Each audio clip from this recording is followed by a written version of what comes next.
이제 다 함께 일어나셔서 목마른 사슴 찬송하심으로 오순절 후 15번째 주일 예배를 하나님께 드리겠습니다.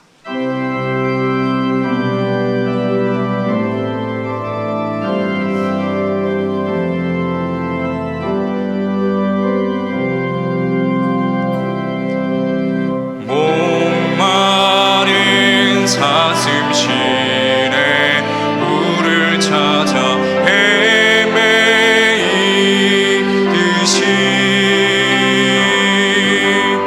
내 영혼 주를 찾기에 갈급하나이다. 주님만이 나의 힘, 나의 방패, 나의 참 소망, 나의 몸 정성 다 바쳐서 주님 경배합니다.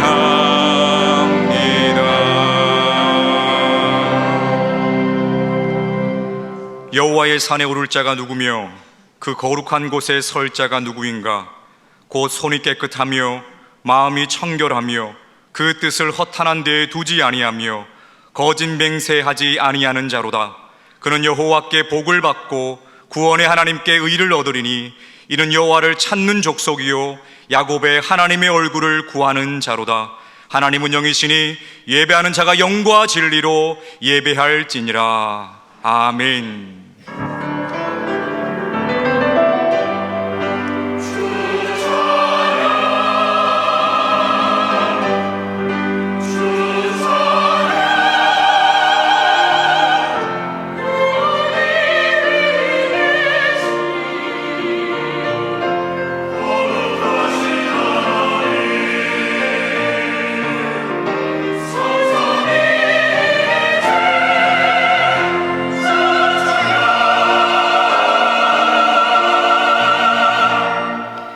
우리에게 참된 평안과 안식을 주시는 하나님 아버지, 메마른 광야와 같이 거칠고 험한 세상 길을 방황하던 저희가 오늘 거룩한 주일 아침에 하나님을 예배하려고 성전으로 왔습니다.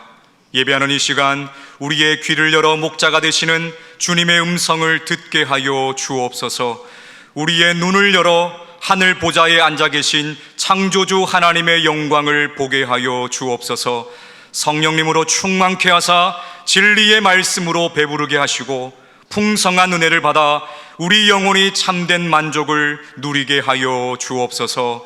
예수님의 이름으로 기원하옵나이다. 아멘.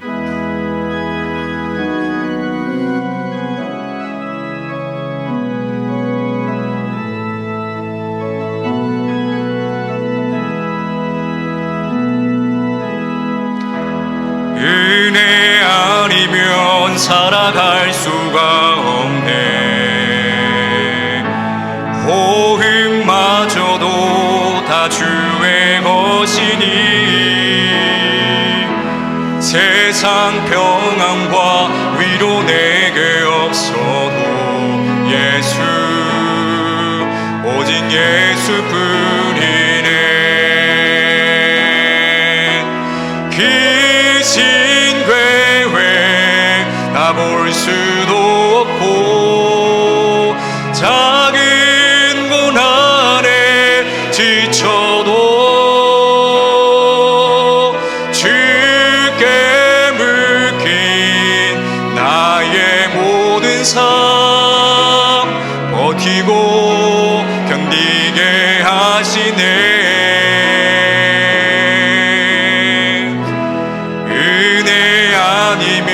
살아갈 수가 없네. 나의 모든 것 다 주께 맡기니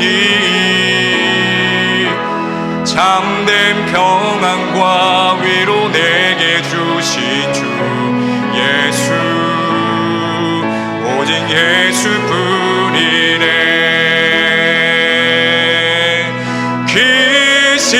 귀신괴회 나 볼 수도 없고 작은 고난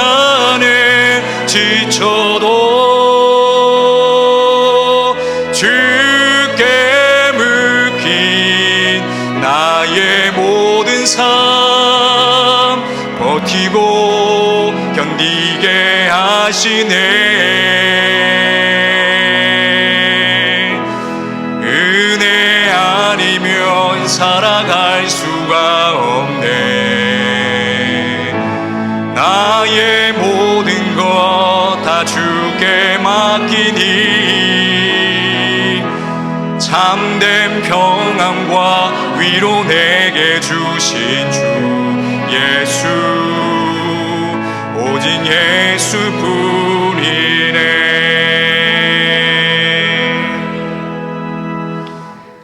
이제 다 함께 예수 그리스도의 이름을 의지하여 참회의 기도를 드리시겠습니다.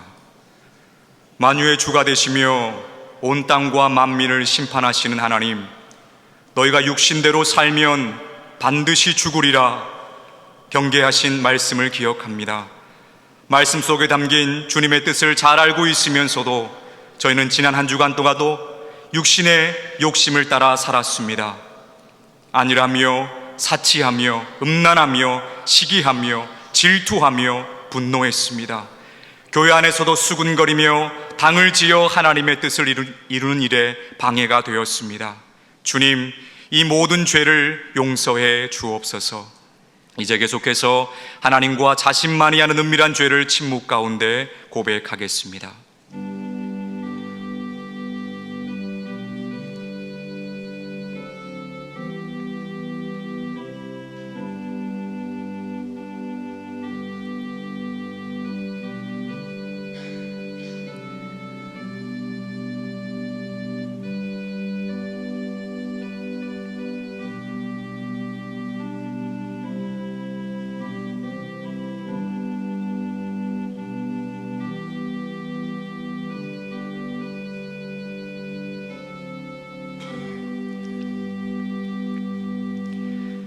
여기 하나님께서 우리에게 주시는 용서의 말씀이 있습니다. 내가 이르기를 내 허물을 여호와께 자복하리라 하고 주께 내 죄를 아뢰고 내 죄악을 숨기지 아니하였더니 곧 주께서 내 죄악을 사하셨나이다. 그러므로 이제 그리스도 예수 안에 있는 자에게는 결코 정죄함이 없느니라. 아멘. 다 함께 사도신경으로 우리의 신앙을 고백하겠습니다. 나는 전능하신 아버지 하나님 천지의 창조주를 믿습니다. 나는 그의 유일하신 아들 우리 주 예수 그리스도를 믿습니다. 그는 성령으로 잉태되어 동정녀 마리아에게서 나시고 본디오 빌라도에게 고난을 받아 십자가에 못 박혀 죽으시고 장사된 지 사흘 만에 죽은 자 가운데서 다시 살아나셨으며 하늘에 오르시어 전능하신 아버지 하나님 우편에 앉아 계시다가 거기로부터 살아있는 자와 죽은 자를 심판하러 오십니다. 나는 성령을 믿으며 거룩한 공교회와 성도의 교제와 죄를 용서받는 것과 몸의 부활과 영생을 믿습니다. 아멘.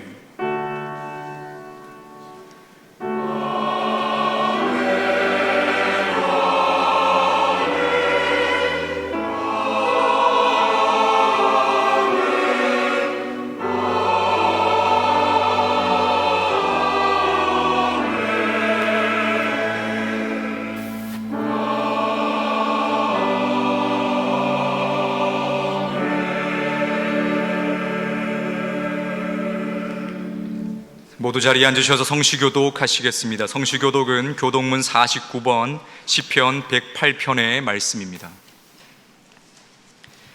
하나님이여 내 마음을 정하여 싸우리. 내가 노래하며 나의 마음을 다하여 찬양하리로다. 비파야 수구마 깰지어다. 내가 새벽을 깨우리로다. 여호와여 내가 만민 중에서 주께 감사하고 문 나라 중에서 주를 찬양하오리니 주의 인자하심이 하늘보다 높으시며 주의 진실은 궁창에까지 이르나이다. 하나님이여 주는 하늘 위에 높이 들리시며 주의 영광이 온 땅에서 높임 받으시기를 원하나이다. 주께서 사랑하시는 자들을 건지시기 위하여 우리에게 응답하사 오른손으로 구원하소서. 아멘. 다 함께 찬송가 322장을 찬송하시겠습니다. 찬송 후 김기태 장로님 기도 인도하심으로 함께 기도하시겠습니다.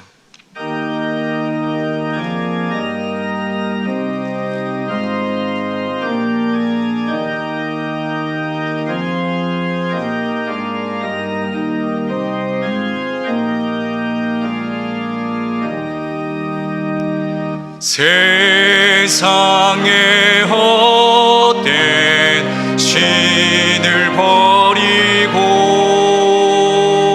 하나님 이름 높여 기리세 온 천하 백성 모두 나와서 다 같이 하나님만 섬기세 세상의 헛된 우상 버리고 인간의 모든 부귀영화와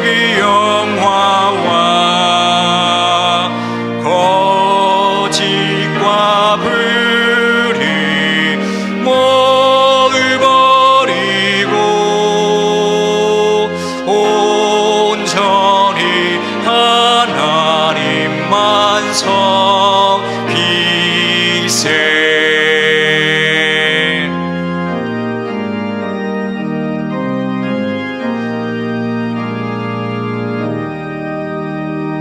주님의 백성 서로 헤아려 시기와 미움 아주 버리고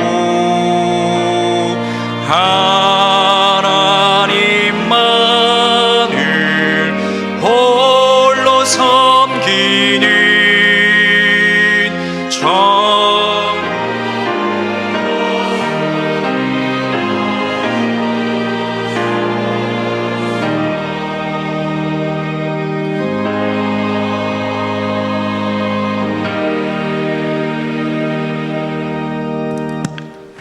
거룩하신 하나님, 예수 그리스도의 십자가의 보혈의 은혜로 저희를 의롭게 여겨주시고 지난 주간도 주님의 사랑과 인도하심 속에서 살게 하시며 이 거룩한 주일에 하나님께 예배하게 하심을 감사드렸고 찬송과 영광을 올려드립니다. 전능하신 하나님, 먼저 이 나라와 민족과 이 사회를 위해서 기도합니다. 북한 정권의 핵과 미사일을 앞세운 위협에 직면해 있으며 동아시아에서 미국, 중국의 패권 다툼에 따라 유발되는 경제적, 군사적 위협들이 계속되고 있습니다. 바라옵기는 위정자들로부터 모든 국민들에게 참다운 지혜와 명철을 허락하시옵소서. 이 나라와 이 민족이 하나님의 통치 아래에 있게 하시고 자유, 인권, 법치의 보편적 가치에 기반하여 안보와 경제가 굳건한 나라, 국제적으로는 정보와 첨단 기술의 협력 네트워크가 탄탄하게 구축되어 가는 나라가 되게 하시옵소서. 또한 탄압받고 있는 열악한 북한 주민의 인권 개선을 위한 실질적이며 구체적인 조치들이 시행되는 나라가 되게 하시옵소서. 또한 요즘 바라옵기는 특히 요즘 학교 교육 현장에서의 교사 인권이 실추되고 있으며 일반 시민들은 무차별적인 폭력에 유린당하고 있는 상황을 볼 때 안타까운 마음입니다.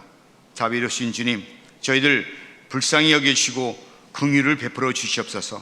이 답답하고 어려운 이 괴로운 상황들이 하나님의 주권적 보호 아래 예방되고 해결되게 하시옵소서.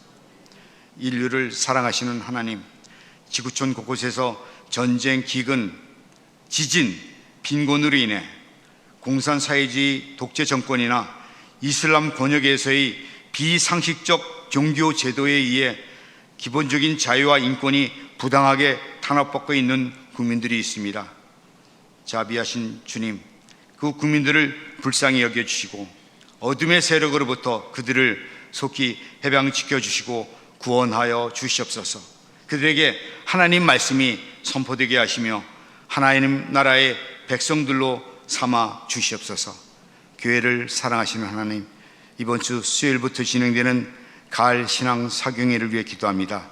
강사 유혜령 목사님에게 성령의 두루마기를 입혀주시어 선포되는 말씀에 따라 저희들 성령님의 인도하심에 따라 가정과 학교와 직장과 삶의 모든 영역에서 하나님 나라를 확장하는 데 앞장서는 거룩한 나라의 백성이여 왕같은 제사장으로의 삶을 살게 하시옵소서. 영아부로부터 청년부 이르는 다음 세대들이 더욱더 하나님 말씀에 따라 예수님을 닮아가게 하시고 이들이 추후에 일하는 곳곳마다 성령의 열매를 맺게 되는 놀라운 은혜와 은총의 삶이 되게 하시옵소서. 이 시간 각종 질병과 온갖 어려움을 인해 이 자리에 함께 참여하지 못하는 성도들 기억하시고 그들을 치료하여 주시고 회복시켜 주시며 영육간 강건케 하여 주시옵소서. 군복무로 국방의 의무를 다하고 있는 우리 아들, 딸들 주님 함께 하시고 그들을 지켜보아여 주시고 말씀으로 더욱 강건하게 하시며 의의 길로 인도하시옵소서. 김태수 목사님을 통해 선포되는 하나님 말씀에 따라 은혜와 축복을 받아 누리며 하나님 나라의 능력을 체험하는 시간이 되게 하시옵소서. 정성으로 준비하여 올려드리는 베들레헴 찬양대의 찬양을 주님께서 기뻐 받아 주시옵소서. 예배를 위해 수고하고 준비하는 모든 손길들 주님 축복하시고 평강의 은혜를 내려 주시옵소서. 이 모든 간구를 우리를 죄에서 구원하신 주 예수 그리스도의 이름으로 기도드리오며 이제는 주님께서 가르쳐 주신 기도로 다 함께 기도드리오니 하늘에 계신 우리 아버지, 아버지의 이름을 거룩하게 하시며 아버지의 나라가 오게 하시며 아버지의 뜻이 하늘에서와 같이 땅에서도 이루어지게 하소서. 오늘 우리에게 일용할 양식을 주시고 우리가 우리에게 잘못한 사람을 용서하여 준 것 같이 우리 죄를 용서하여 주시고 우리를 시험에 빠지지 않게 하시고 악에서 구하소서. 나라와 권능과 영광이 영원히 아버지의 것입니다. 아멘.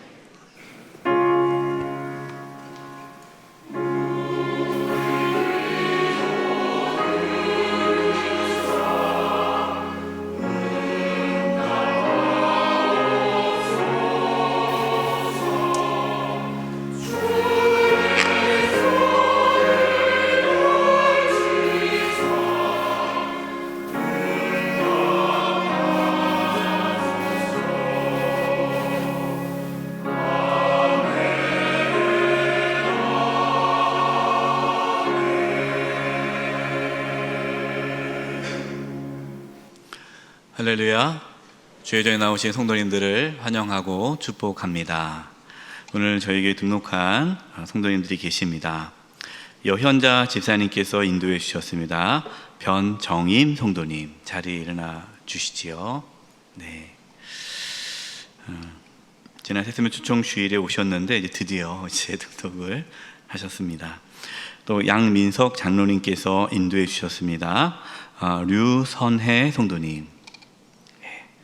우리 류선혜 성도님도 초청주일에 오셨는데 그렇죠? 드디어 이렇게 등록하게 되었습니다. 기도드리겠습니다.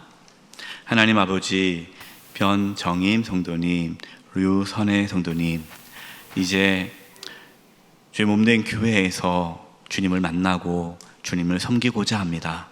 신앙의 여정 가운데 함께해 주시고 또 저희 교회 공동체 안에서 귀한 믿음의 동역자들도 많이 만나고 주님을 함께 섬겨가는 그 기쁨이 충만케 해 주시옵소서.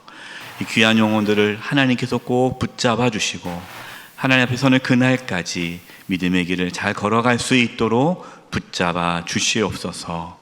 축복하며 예수님의 이름으로 기도드립니다. 아멘. 우리 박수로 환영하도록 하겠습니다. 감사합니다. 자리에 앉아주세요.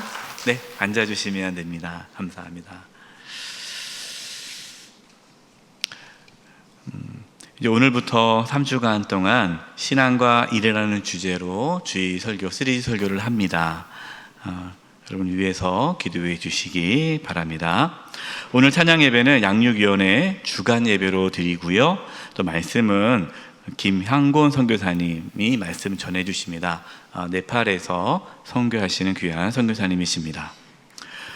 이번 주 수요 사경에는 가을 신앙 사경회로 드리기 때문에 오전에 수요 사경회는 없습니다. 그래서 가을 신앙 사경회가 이번 주 수요일 13일부터 금요일 저녁 7시 30분 저녁에 있습니다. 본당에서 있습니다. 모세골 공동체교회 유혜룡 목사님 귀한 말씀 전해 주십니다. 여러분 일정 다 조정해 주셔서 또 많은 은혜 받을 수 있기를 바라고 또 기도해 주시기 바랍니다. 다음 세대 온가족 놀이터 팬톤 2023이 9월 24일에 있습니다. 우리 다음 세대 자녀들과 부모님들 또 할아버지 할머니 함께 모여서 교회 안에서 또 놀이를 합니다. 많이 참여해 주시고 또 우리 자녀들이 또 우리 교회 아름다운 추억 가질 수 있도록 함께 해 주시고 또 성도님들 또 격려해 주시기 바랍니다. 모임 안내입니다. 오늘 찬양 예배 후에 정기 재직회가 있습니다. 내년 2024년 로잔 대회를 위한 중보 기도자를 모집합니다. 오늘까지 중보 기도자 신청 받고요. 내년 9월까지 1년 동안 이제 로잔 대회를 위해서 기도하는 그러한 사역을 감당하게 됩니다. 결혼 안내입니다. 1교구 3구역 염유선 집사님 장남 염정현 군과 천세현 양이 9월 16일 토요일 오후 2시 더 휴 웨딩홀 2층에서 결혼 예식이 있습니다. 또 세 가족이신데요. 5교구 12구역 박세창 군과 이 효실 양이 9월 16일 토요일 오후 4시 라도무스 아트센터 아트리움 홀 3층에서 있습니다. 대전시 유성구에 있습니다. 두 가정 위해서 여러분 기도해 주시고 축하해 주시기 바랍니다. 추가 광고입니다. 떡 제공 광고입니다. 1교구 4구역 김화희 권사님 가정에서 우리 영세교회 성도님들에게 그동안 또 어려움이 있었지만 그래도 감사하는 마음에 인사의 답례로 떡을 대접합니다. 성도님들 기도해 주시고 또 우리 김하희 권사님 계속 가정을 위해서 기도해 주시기 바랍니다. 식사하실 때 떡 같이 드시면서 교제 나누시면 되겠습니다. 우리 옆에 분들과 인사 나누겠습니다. 오늘 이제 9월이죠. 여전히 덥지만 그래도 아침 저녁으로 선선합니다. 이렇게 인사했으면 좋겠습니다. 풍성한 삶을 누리시기 바랍니다.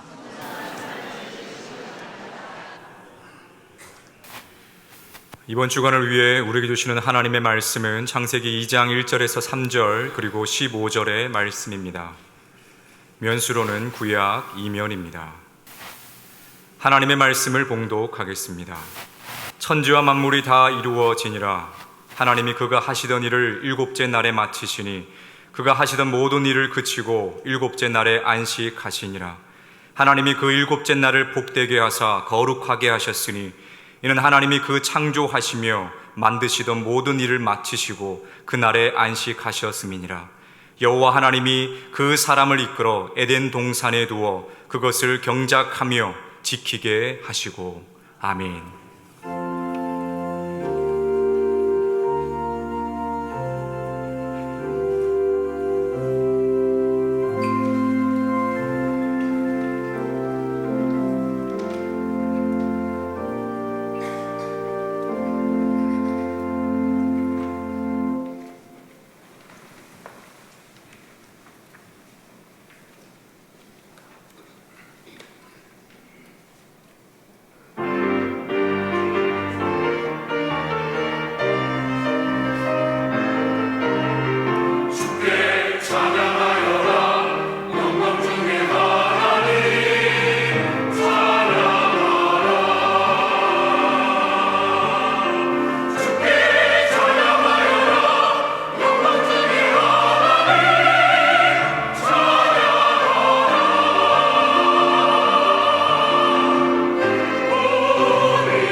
박수 올려드리겠습니다.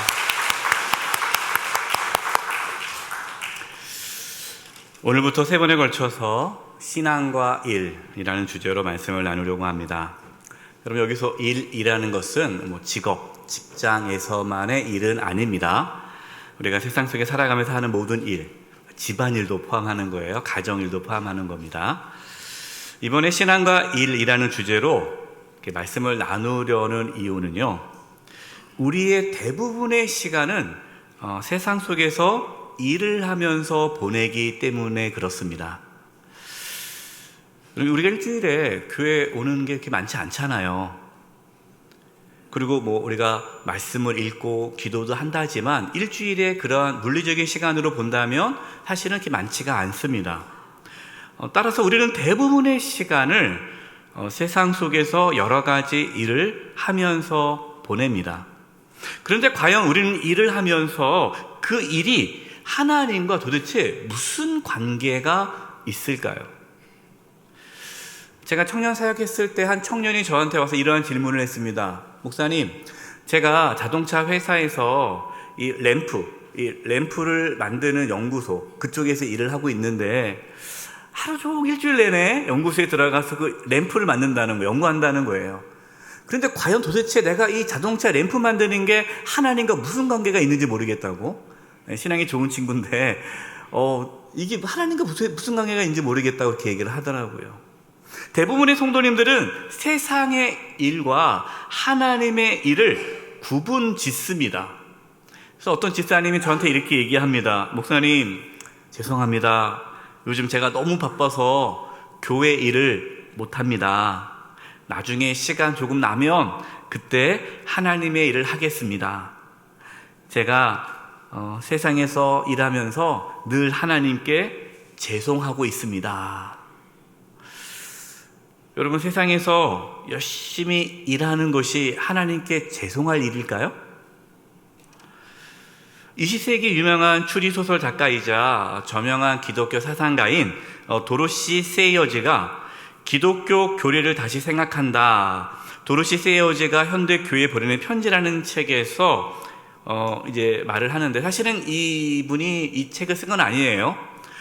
이분이 여러 강연을 하고 여러 글을 썼는데 그 글을 모아서 책으로 낸 겁니다.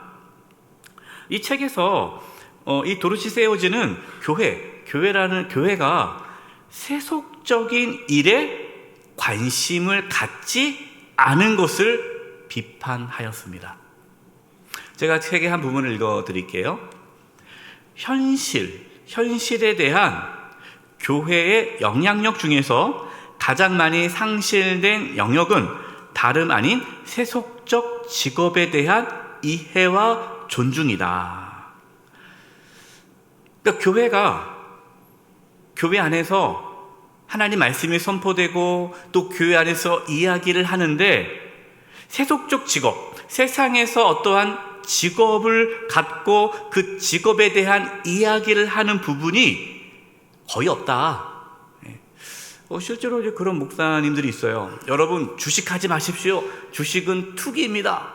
그러면 주식 관련된 투자 회사 다니는 성도들은 어떡하라는 얘기예요.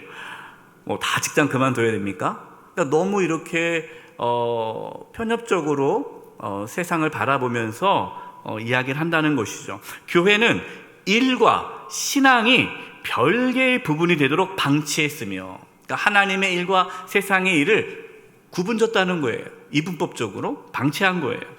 그 결과 세상의 세속적 직업, 그러니까 뭐 세상에서 있는 모든 직업들이 있지 않습니까? 이 직업들이 이기적이고 파괴적인 수단으로 완전히 변질되게 했다라는 거예요.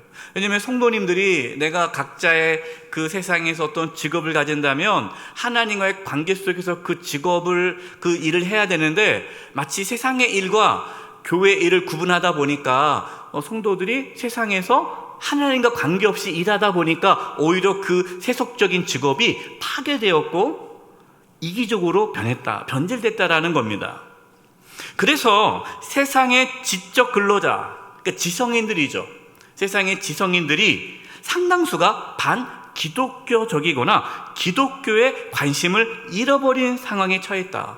왜냐하면 더 이상 기독교가 세상에서 뭔가 응답이 없는 거잖아요. 내가 지금 세상에서 이렇게 살아가는데 거기에 대해서 아무런 얘기를 해주지 않으니까 더 이상의 기독교가 필요 없게 된 거죠. 교회를 다니는 이유가 없는 거예요.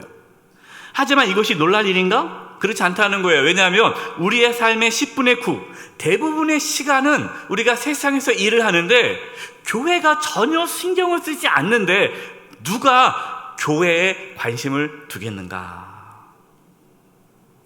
여러분, 강단에서 우리 성도님들이 일주일 동안 치열하게 세상에 살아가는데 뭐 직장뿐만 아니라 가정에서 열심히 일을 하는데 그 일에 대해서 어떤 말씀을 합니까? 잘 안 하잖아요.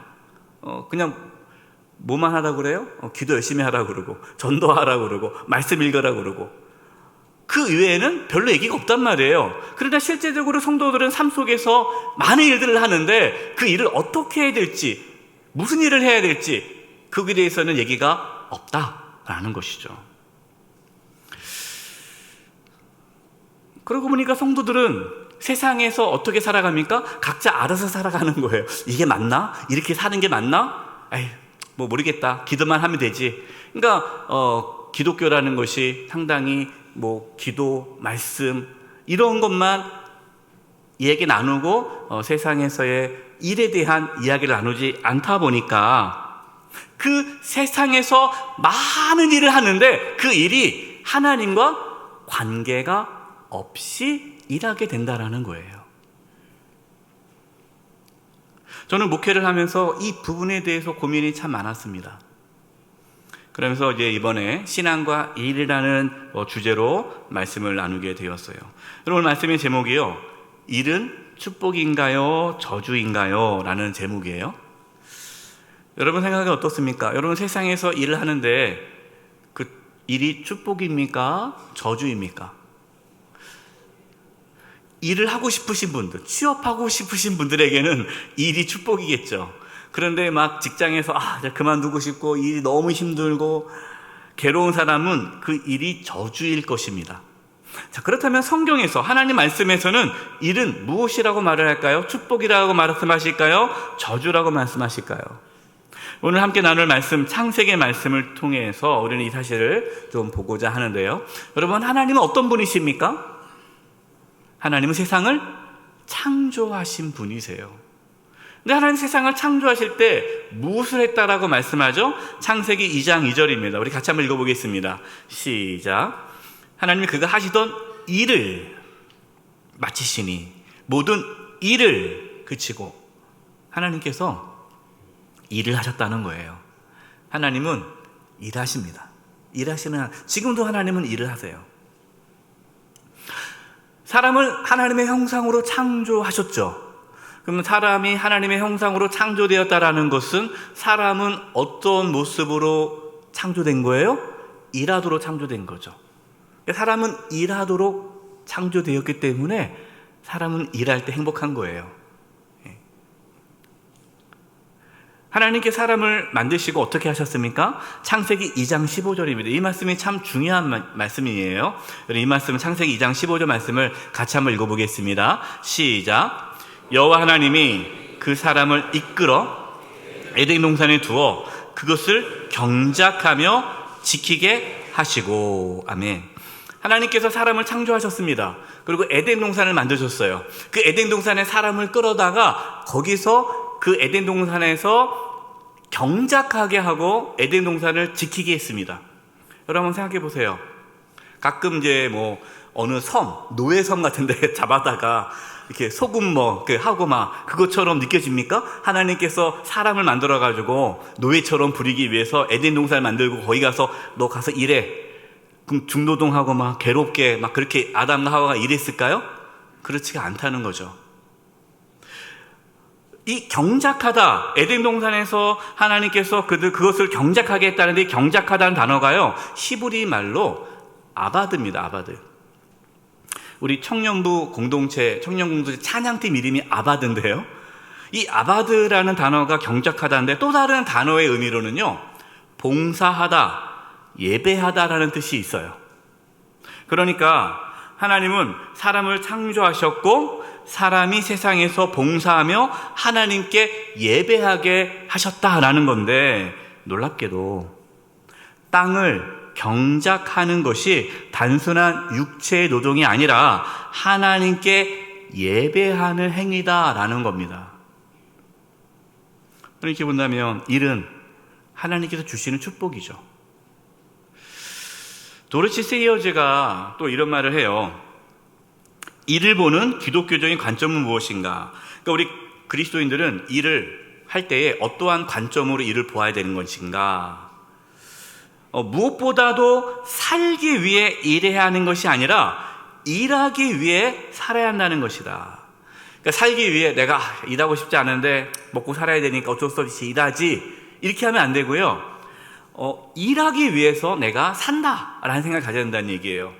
그러면서 일하는 이의 능력, 그러니까 일을 한다면 내가 그 분야에서 그 일을 하는데 거기서 최대로 일을 열심히 해내는 것,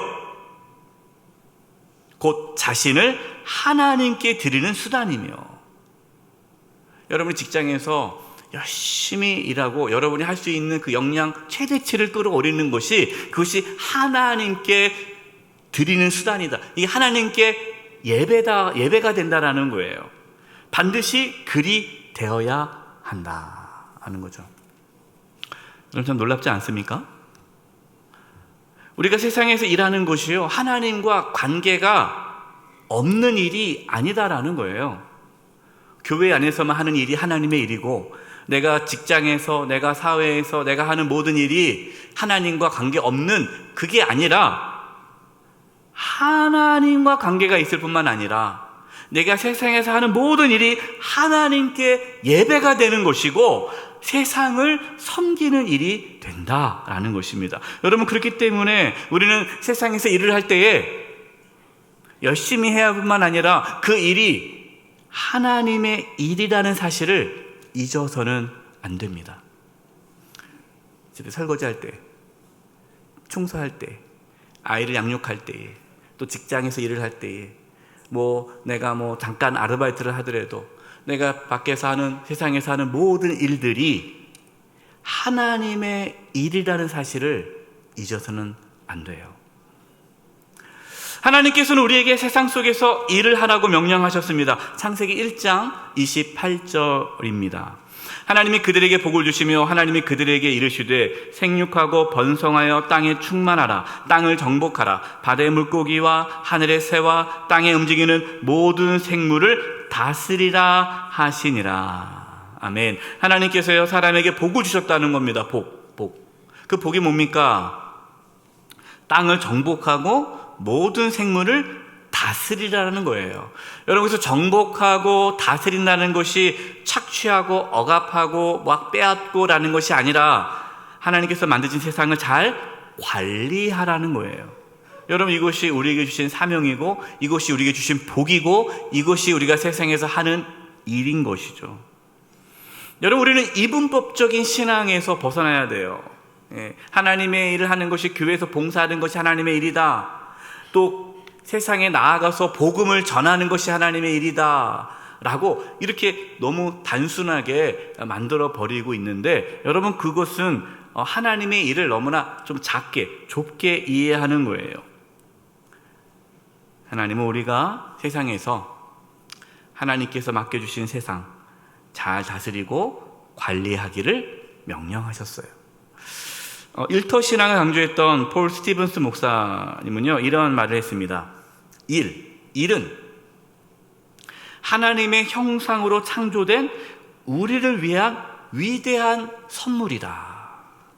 일이라는 것은 하나님의 형상으로 우리가 살아가는데 하나님께 주신 위대한 선물, 복이다라는 것이죠. 이렇게 지금 쭉 말씀을 드렸습니다. 창세기에 하나님도 일하시고 또 아담과 하와도 에덴 동산에서 경작하게 하고 그것이 하나님께 예배하는 것이다. 하나님께서 우리에게 그런 일할 수 있는 복을 주셨다라고 말씀을 드렸습니다. 여러분, 이렇게 말씀을 드리면 그래, 세상 속에서 하는 일이 축복이구나 라고 생각하는데, 여러분, 실제로 축복이 아니라 저주처럼 느껴질 때가 있지 않습니까? 일이 좋아서 행복하게 하시는 분도 있지만 먹고 살기 위해 힘들게 일하시는 분들도 적지 않아요. 너 오늘 출근하고 싶지 않아. 너 내일 되면 월요일이잖아요. 출근 안 하고 싶어. 근데 안 할 수 없어요. 출근 안 하면 잘리면 굶어 죽죠. 그러니까 내가 먹고 살기 위해서 일해야 돼. 하기 싫어 죽겠는데. 이렇게 해서 또 나가는 직장인들이 적지 않다는 거예요. 직장 다니시는 분들 중에 늘 뭘 품고 다닙니까? 사표, 사직서를 품고 다니잖아요. 맨날 뺐다 넣었다. 빼려다가 자식 생각하고 집어넣고. 이게 축복이 아니죠. 하루하루가 지옥 같죠. 엄청 스트레스를 받으면서 일을 하는 분들이 적지 않아요. 어떻게 그게 축복입니까? 저주처럼 느껴진다는 거예요. 그래서 요즘 젊은 사람들이 어떻습니까? 젊은 사람들이 꿈이 뭐예요? 열심히 돈 모아가지고 빨리 은퇴하는 거. 파이어족. 파이어족 알아보니까요, 이 40대 때 은퇴가 목표더라고요. 왜 그래요? 일이 저주처럼 느껴지기 때문에 그러는 거예요. 아니, 일은 하나님의 축복이라고 했는데 왜 실제로 일이 저주처럼 느껴질까요? 그 이유는 죄로 인하여 일이 저주로 바뀌었기 때문에 그렇습니다. 여러분, 아담과 하와가 에덴 동산에서 일을 하면서 행복하게 살았죠. 그런데 사탄의 유혹에 빠져서 하나님께서 먹지 말라는 동산 중앙에 있는 선악을 알게 한 나무의 과실을 먹었습니다. 하나님께 불순종했죠. 그것으로 인해서 죄가 들어왔어요. 그 죄는 모든 것을 파괴하였습니다. 창세기 3장 17절이에요. 아담에게 이르시되 내가 내 아내의 말을 듣고 내가 내게 먹지 말라 한 나무의 열매를 먹었은즉, 불순종한 거죠. 죄가 들어왔습니다. 땅은 너로 말미암아 저주를 받고 너는 내 평생에 수고하여야 그 소산을 먹으리라. 그런데 그 소산이 뭐예요? 그 다음 읽진 않았지만 가시덤불과 엉겅퀴라라고 말씀하고 있어요. 죄는요 하나님의 축복인 일을 저주로 만들어버렸어요. 그래서 일이 하나님께 드리는 예배가 아니라 먹고 살기 위해 어쩔 수 없이 하는 고통이 되어버린 거예요. 여러분, 우리가 단순히 돈을 벌기 위해, 먹고 살기 위해 일을 한다면 여러분, 그 일은 저주가 되어버린 거예요. 여러분, 저주가 되어버린 일은요, 우리에게 고통과 피로를 갖다 줍니다. 좌절과 분노를 갖다 줍니다. 일을 하면서 행복하지 않아요. 일을 하면서 다른 사람과 비교합니다. 동창 모임에 가면 누구는 뭐 어떤 일을 한다고 그러고 누구는 어떤 일을 한다고 그러고 물어보죠. 야, 너 요즘에 무슨 일 하냐? 그냥 일해. 말을 안 해요. 비교되니까. 다른 사람과 일을 비교하면서 자기의 가치를 만드는 거죠. 열등감에 사로잡히는 거예요. 일이 기쁘지가 않은 거예요. 높은 일이 있고 낮은 일이 있는 거예요. 가치 있는 일이 있고 무가치한 일이 있는 거예요. 이렇게 여러분, 죄는 일을 저주로 만들어버렸어요. 직장 안에서요, 시기와 질투를 하면서 서로 끌어내리고 모함하고 경쟁하며 일을 합니다. 이것이 죄의 결과예요. 여러분, 우리가 회복해야 할 것은요, 세상에서 하는 일이 저주가 아니라 다시 하나님의 축복이 되도록 우리는 힘써야 합니다. 어떻게 하면 일이 저주가 아니라 축복이 될 수 있을까요? 죄로 인하여 깨어진 하나님의 형상이 복음으로 회복될 때에 다시 일이 축복이 되는 거예요. 여러분, 우리가 그동안 복음에 대한 말씀 많이 듣지 않았습니까? 복음은 하나님 관계를 회복시켜 주죠. 하나님과의 깨어진 관계를 회복해 줍니다. 그것으로 인해서 우리의 영혼이 구원을 받아요. 여러분, 복음은요, 단지 우리의 영혼만 구원할 뿐만 아니라 우리의 삶 전체를 회복시켜 줍니다. 복음은 우리가 세상 속에서 하는 그 일이 다시 축복이 되게 합니다. 이게 복음의 능력이에요. 똑같이 세상에서 일을 하여도요, 예수님을 믿어 하나님의 자녀가 되면 똑같이 세상 일을 해도 그 전과 다르게 일을 한다는 거예요. 제가 예전에도 말씀을 드린 적이 있어요. 제가 오래전에 청년 사역을 했을 때에 한 청년이 교회로 왔습니다. 세가족으로 왔습니다. 근데 지금까지 한 번도 교회를 다녀본 적이 없는데 스스로 교회를 나왔어요. 궁금하잖아요. 그래서 제가 어떻게 교회에 오게 되었습니까? 라고 물어봤습니다. 그러자 그 청년이 자기가 직장을 다니는데 그 직장 동료의 모습을 보면서 많은 감동을 받았다는 거예요. 그 직장 동료는 한 번도 불평과 불만을 갖지 않았다는 겁니다. 항상 웃었다는 거예요. 항상 기쁨이 충만했다는 거예요. 늘 감사했다는 거예요. 회사 일을 즐겁게 한다는 거예요. 다른 직원들은 불평하고 원망하고 이렇게 월급이 작네, 내가 일을 왜 하네, 막 불평불만이 많지만 그 직원은 항상 기쁘게 회사 일을 한다는 겁니다. 자기가 그것을 보고 감동을 받았대요. 그런데 어느 날 그 회사 직원이 교회를 다니는 걸 알게 되었고 그 교회가 어느 교회인지를 알게 돼서 도대체 저 직원이 다니는 교회가 어떤 교회인가 궁금해서 나왔다는 거예요. 여러분, 이게 복음이죠. 이게 복음의 능력이에요.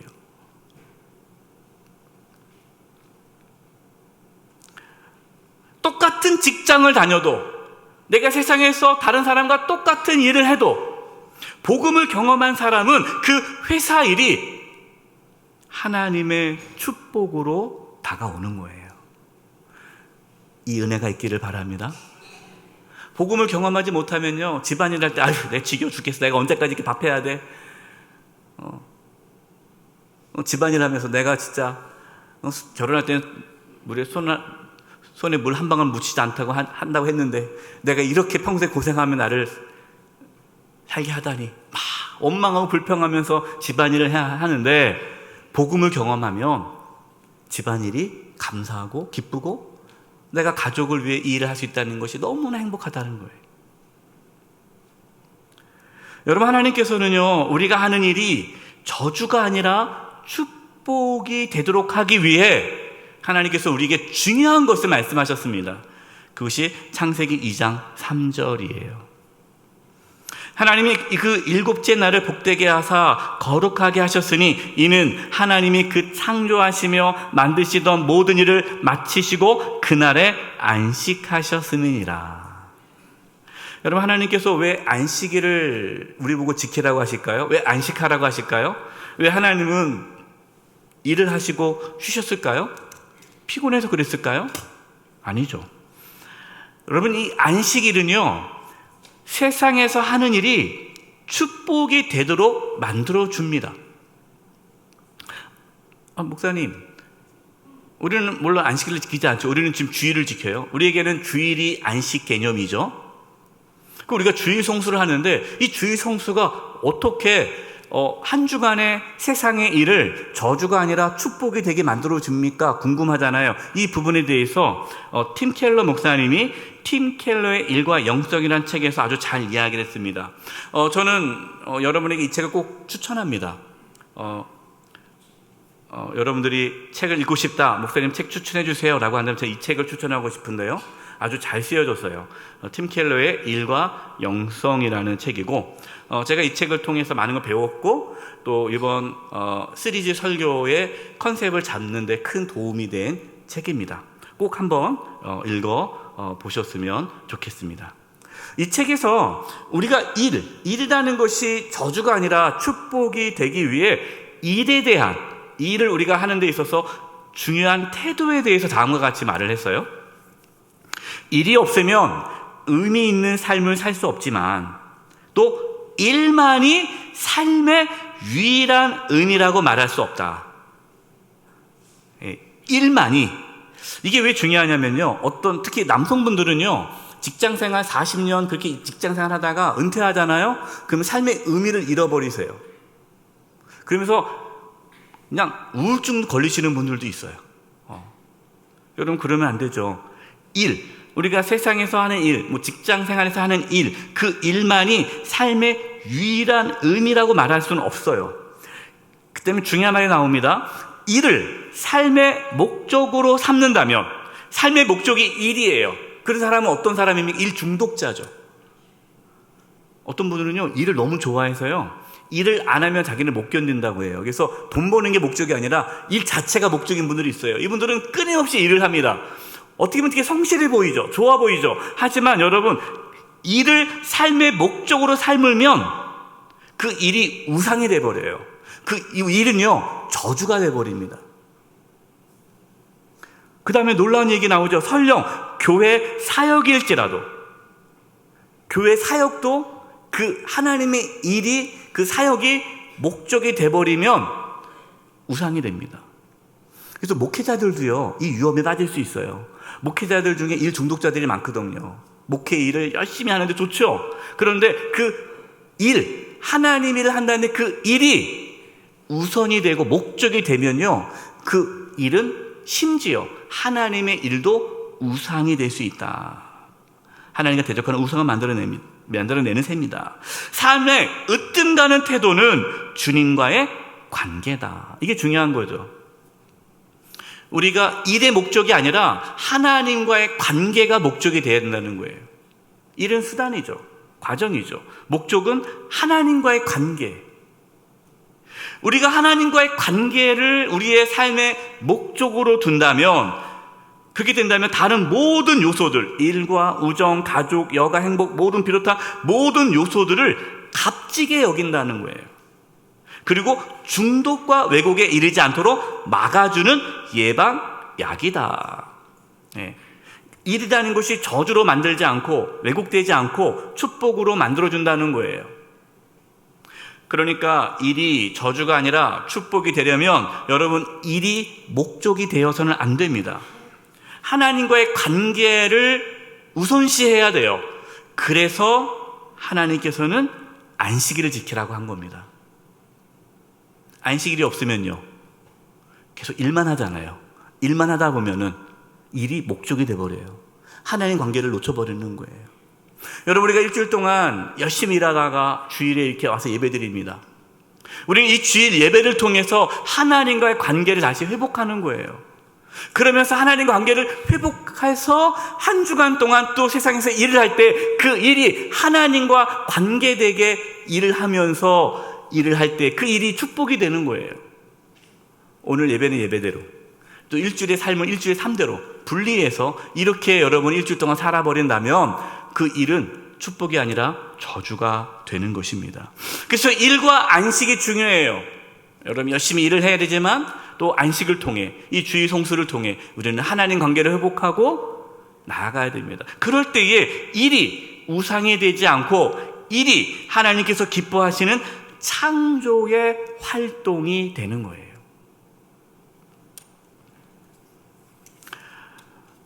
우리나라가 전쟁으로 폐허가 되었을 때 아주 빠른 시간 내에 발전하고 세계 경제 순위 11위가 될 수 있었던 것은 기독교가 큰 역할을 했다라고 다들 얘기합니다. 어떻게 기독교가 그렇게 한국 사회의 근대화를 금방 일으키는가? 그 이유가 뭐냐면요, 독일의 사회학자인 막스 베버가 프로테스탄트의 윤리와 자본주의 정신이라는 책에서 이런 얘기를 해요. 이 프로테스탄트라는 것은 개신교를 말하는 거죠. 이 개신교의 윤리와 자본주의 정신이라는 책에서 이런 얘기합니다. 진정한 신앙인은 수동원을 통해 하나님께 나아가는 것이 아니라 세상에서 열심히 일함으로써 자기 자신의 신앙을 증명해야 한다. 그러니까 기독교인들이 열심히 사는 거예요. 예. 여러분, 우리나라가 이렇게 발전하게 있었던 것은요, 교회의 부흥이죠. 많은 그리스도인들이 각자의 영역에서 열심히 일을 하다 보니까 이렇게 사회가 발전할 수 있었다라는 겁니다. 요한복음 5장 17절, 예수님께서 이렇게 말씀하셨어요. 예수께서 그들에게 이르시되 내 아버지께서 이제까지 일하시니 나도 일한다 하시매. 여러분, 예수님 이 땅에 사시는 동안요, 열심히 일하셨습니다. 공생애 시작하기 전, 그러니까 십자가 지시기 3년 동안 공생애를 하시잖아요. 그 전에는요, 장남으로서 가족을 부양하기 위해서 목수로서 열심히 일하셨어요. 예수님께서 이렇게 나는 하나님의 아들이니까 나는 공생애를 앞으로 해야 되니까 30살 될 때까지 나 일 시키지 마. 나는 좀 쉴게. 이렇게 하지 않았다는 거예요. 예수님은 공생애 하기 전까지 목수로서, 가장으로서, 아버님이 일찍 돌아가신 것 같아요. 요셉이 일찍 돌아가신 것 같아요. 그러니까 가장으로서 그 가족들을 다 예수님이 먹여 살렸어요. 성실하신 분이에요. 사도 바울이 초대교회 성도들에게 이런 얘기를 합니다. 교회 공동체 안에서 일을 하지 않고 문제만 일으키는 분들이 있어요. 그러니까 사도 바울이 뭐라고 말을 하냐면 일하지 않은 자는 먹지도 말라라고 말을 합니다. 일을 안 해요. 일할 수 있음에도 불구하고 일을 안 하고 교회에서 어떻게 도와주겠지 하고 그냥 도와달라기만 하는 거예요. 일을 안 하는 거예요. 여러분들 이 말씀을 듣고 또 우리 은퇴하신 어르신들 또 아르바이트 구하지 마세요. 이제 집에 놀지 말고 일하셔야 되면 그 뜻이 아닙니다. 젊은 사람들이 일할 수 있는데도 불구하고, 일할 수 있는 나이인데도 불구하고 일하지 않고 주변 사람들을 힘들게 하는 사람들이 적지 않다라는 거예요. 교회 안에서도 그러지 말아라. 여러분, 우리는 하나님의 형상으로 창조되었습니다. 우리는 세상에서 일을 하면서 하나님께 예배하며 세상을 섬기는 거예요. 여러분, 한 주간 동안 세상에서 하시는 모든 일이 저주가 아니라 하나님의 축복임을 깨닫고 기쁨과 행복이 넘치시기를 간절히 축원드립니다. 이제 우리 합심해서 기도하겠습니다. 우리가 세상에서 하는 그 모든 일이 하나님의 축복임을 깨달았습니다.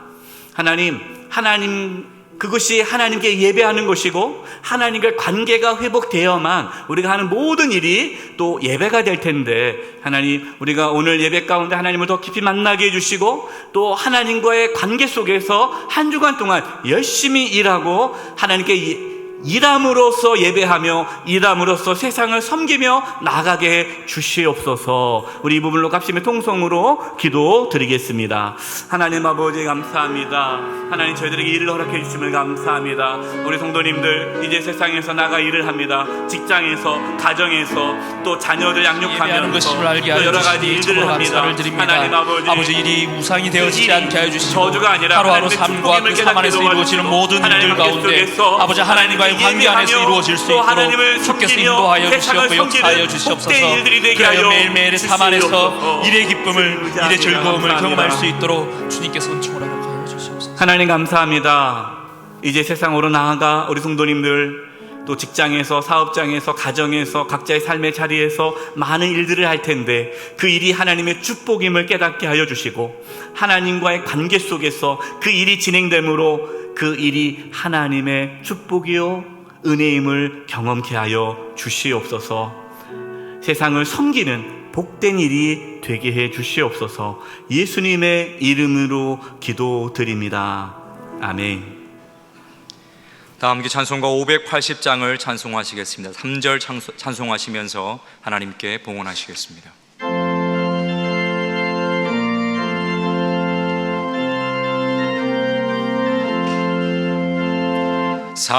삼천리반도 금수강산 하나님 주신 동산, 삼천리반도 금수강산 하나님 주신 동산, 이 동산에 할 일 많아 사방의 일꾼을 부르네. 곧 이날에 일 가려고 그 누가 대답을 할까. 일하러 가세 일하러 가 삼천리 강산 위에 하나님 명령 받았으니 반도 강산에 일하러 가세. 삼천리 반도 금수강산 하나님 주신 동산, 삼천리 반도 금수강산 하나님 주신 동산. 봄 돌아와 밭 갈 때니 사방의 일꾼을 부르네. 곧 이날에 일 가려고 그 누가 대답을 할까? 일하러 가세 일하러 가 삼천리 강산 위에 하나님 명령 받았으니 반도강산에 일하러 가세.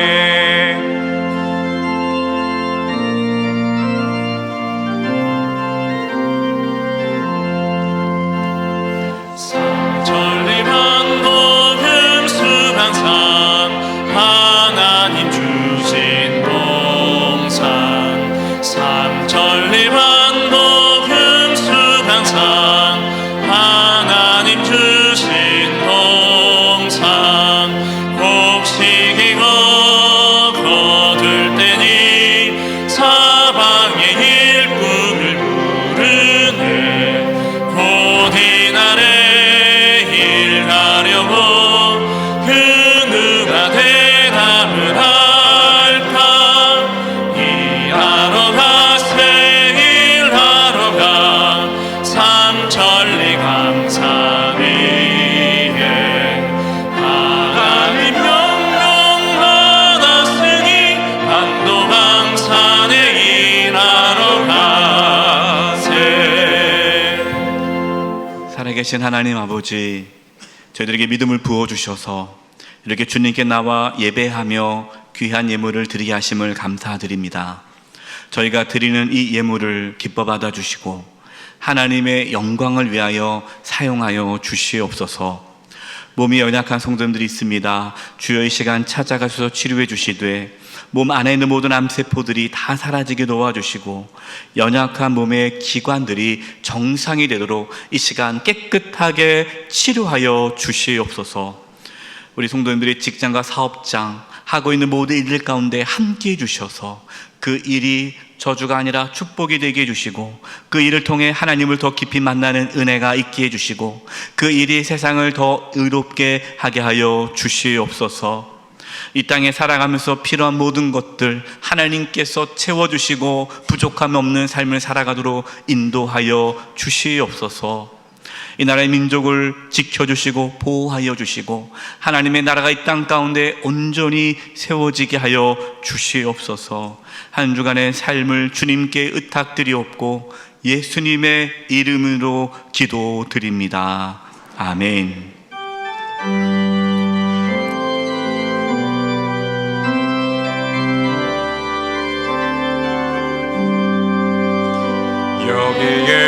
여기에 모인 우리 주의 은총 받은 자여라.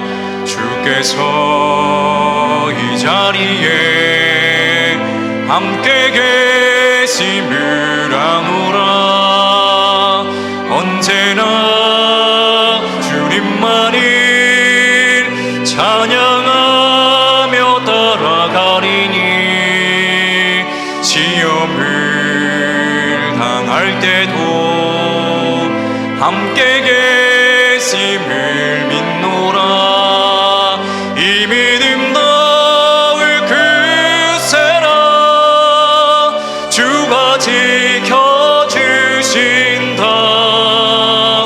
어둠 밤에도 주의 밝은 빛 인도하여 주신다.